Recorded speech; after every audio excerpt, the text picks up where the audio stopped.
በህይወቴ ትልቅ ቦታ ያለው እንደ ጉዝ የማይኮፋተር ነገ ትልቅ እንግዳ አስተዋውቅሻለሁ ተብላለች እና ፍቅር እንግዲህ በጉጉት የምጠብቅ ይመስለኛል። እኛ ደግሞ ይህ ትልቅ እንግዳ ማን ነው? ወንድም የሆነው ወይስ ደግሞ በህይወቴ በጣም ትልቅ ቦታ ያለኝ ለሱ ያለው?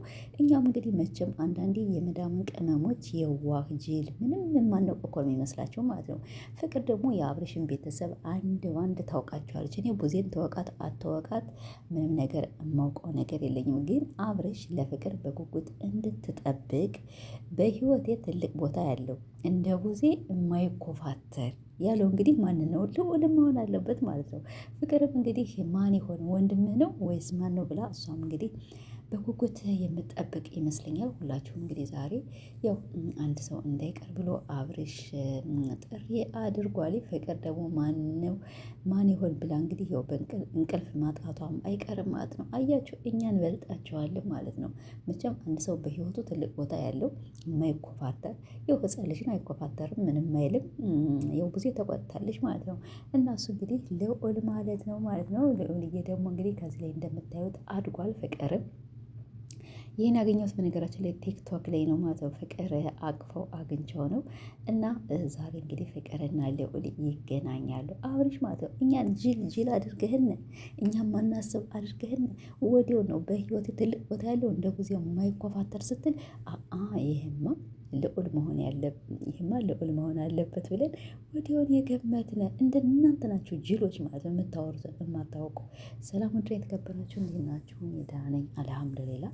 እንግዲህ ትናንትና እንዳያችኋቸው ፍቅርና አብርሽ መጥተው ሲላላጡብን ፍቅር ደግሞ በነገራችን ላይ ቆንጆ የሆናለች ፀጉሯ ምናምን ደግሞ ሲያምር ማለት ነው። እንዴት አድርጋ ነው የተሰራችው?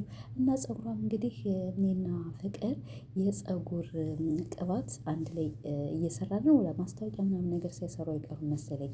እና እንግዲህ እናስተዋውቃችኋለን ከስንት ቀን በኋላ። ይሄ ፀጉር ደግሞ እኔና እሷ እየሰራ ነው እና በወር ነው ያደገ። ብቻ ብዙ ነገር ነው።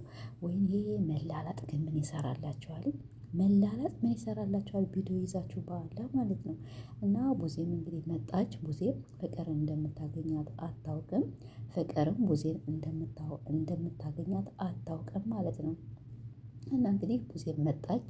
ያው ቆንጅዬ ነሽ፣ የልጅ እናት ነሽ፣ ጠንካራ ነሽ። ያሁኑንም የወደፊቱንም ከዛ በፊት ያለውን ቪዲዮሽን አይሻለሁ በቪዲዮ እና ጎበዝ ነሽ። ግን አሁን አንቺ ከአብርሽ ጋር የመጣሽው ወይም ከአብርሽ ጋር ለመሆን የፈለግሽ ፈልገሽው ነው ወይስ እንዴት ነው ብላ ስትጠይቃት፣ አዎ እኔ ፈልጌው ነው። እኔ የፈለግኩትን ነገር እና ማድረግ የምፈልገውን ነገር ወደ ኋላ ማለት አልፈልግም። እና ደግሞ ስለዚህ እኔ ማንም አይደለሁም። ማንም ሳልሆን እኔ ራሴ ፍቅር ነኝ።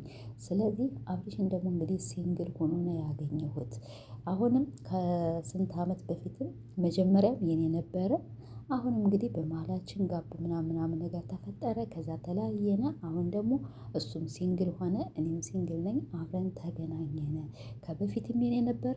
ከዛ ረዥም አመታት በኋላ ደግሞ መልሰን ተገናኘን ብላ መልሳላታለች ማለት ነው። ቡዜም እንግዲህ ለምን ነው የምትኮፋተሪ ተባለች። ምን ሆነች ነው እንደዚህ የምትሆኝ ምናምን ነገር ይላታል አብርሽ። ቡዜንም በጣም ነበር ሸብ ያስያዛት ማለት ነው። እነሷ የሆነ ቁም ነገር ታወራለች። አብርሽና ፍቅር ደግሞ ይላላጣሉ። እና ይሄ መላላጣችሁ ምናምን ነገር በጣም ነው የሚደብር ማለት ነው። ወላሂ ቪዲዮ ይዛችሁ የምትላላጡት ነገር በጣም ያስጠላል። እና ግን አብርሽ ሁሌ ለምንድነው ግን ግንባር የምትስብ? በአላህ በቃ የሴት ልጅ አንተ ሚስትህን ብቻ ሳም፣ ሩታን ብቻ ሳም እንጂ ከዚያችም ሴት ጋር ግንባሯን ከዚያችም ስታገኛት ወይኔ ግንባር መሳም ወላሂ ሲወድ፣ ወይኔ ግንባር መሳም ሲወድ እና ግንባር ባትስም ደስ ይለኛል ማለት ነው። እና ደግሞ እጃቸውን ከመሀልና ከመሀል የሚያስገቡት ነገር እንደ ፍቅረኛ ወይኔ የምላቸው ሩታ ወላሂ እንደው ፈጣሪ እኔ እንጃ ሁሌ ነው የምልሽ። እንደው ፈጣሪ ካንቺ ጋር ይሁን፣ አላህ ካንቺ ጋር ይሁን። እንደው እንዳትበሳጭ እንዳትናደጅ እባክሽ ራስሽን እንዳትጎጂ። ልዑልዬ የኔ አባት፣ ልዑልዬ የኔ ማር፣ ፈጣሪ ያሳድግ ከትልቅ ደረጃ ላይ ያደርስህ። ትልቅ ሰው ሆነሃል ማለት እንግዲህ ፍቅር ዛሬ ልዑልን ታገኛለች። ለምን ፍቅር እስካሁን ልዑልን አግኝተው በቪዲዮ ታያለች። እንደኛ እንግዲህ ከካሜራ ጀርባም አግኝተው ሊሆን ይችላል። ግን እስካሁን እኔ ፍቅር ከሩታ ቤት ሄዳ ሻይ ቡና ስትል ወይም አራት ስትጠይቅ ምናምን አላየንም። ሄርሜላ ሄርሜላ እኮ በነገራችን ላይ ነው ጣናትኝ።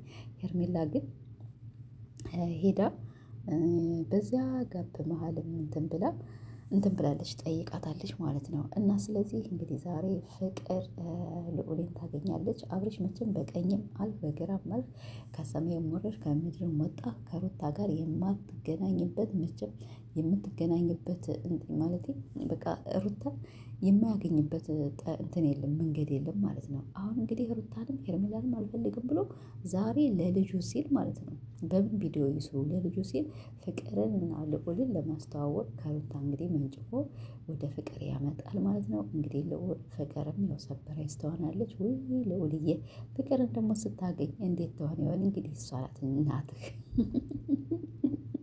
ይኸውላችሁ እናትና አባታችሁ ከዚያ የፍቅር ልጅም ከአብርሽ ጋር የፍቅር ማለት ፍቅር ልጅ አላት ከአብርሽ ጋር ልጅም አብርሽም ልጅ አለው። እንግዲህ ከፍቅር ከልጅ እናት ጋር ምናምን ነገር ይኸውልህ እንደዚህ ይሰራሉ። እና ያለው ነገር ይሄ ነው። ድግ በልልኝ መቼም አንተ አታለቅስ አታስቸግር። ዛሬ ያው ስለምናይህ በጣም ደስ ብሎናል። ፍቅር ግን ወላሂ እንደው ባትጃጃይ አንደኛ እኔ እንጃ ብቻ በጣም ነው የምትደብሩ ማለት ነው። እንደፈለጋችሁ መሆን ትችላላችሁ፣ የፈለጋችሁት መስራት ትችላላችሁ። ውዜም እንዳያቸዋት እንግዲህ ፍቅርን ምንም ብዙም የመናገር እንትን የላትም። በቃ እሷ መናገር አትፈልግም። ለምን የመጀመሪያ ጊዜ ስላገኘቻት ማለት ነው። እሷም እንግዲህ አትኮፋተሪ ምን ሆነሽ ነው ምናምን ነገር ስትል አልነበረ። እሷ መኮፈተር አልፈለገችም። አብርሽን ብቻውን ማውራት ነበር የምትፈልግ። አብርሽ ደግሞ ብቻውን ማውራት አይፈልግም።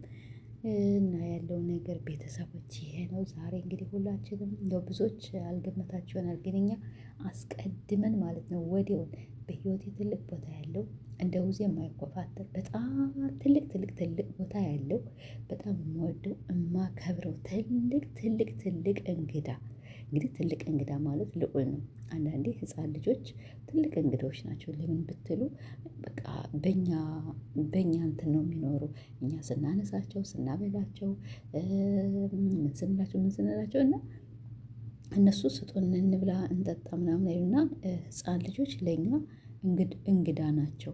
ለማንም ለቤተሰቡ ህፃን ልጅ ቢያንስ እስከ 10 አመት ምናምን ነገር በእኛ ስር ናቸው ማለት ነው። በእኛ ካላበላናቸው ካላጠጣናቸው ምንም አይሉምና እንግዲህ ሁሉንም ታውቃለች ፍቅር የአብርሽን ቤተሰብ። ልዑልን ግን አይተው ስለማታውቅ እና እኛ ደግሞ ወዲያውን አስበን ይሄ ነገርማ መቼም ትልቅ ቦታ ያለው ለአብርሽ በጣም ትልቅ እንግዳ እንደ ወዝ የማይኮፋተር ያው ልዑል ይሆናል ብለን ገምተን አመተንላቸዋል።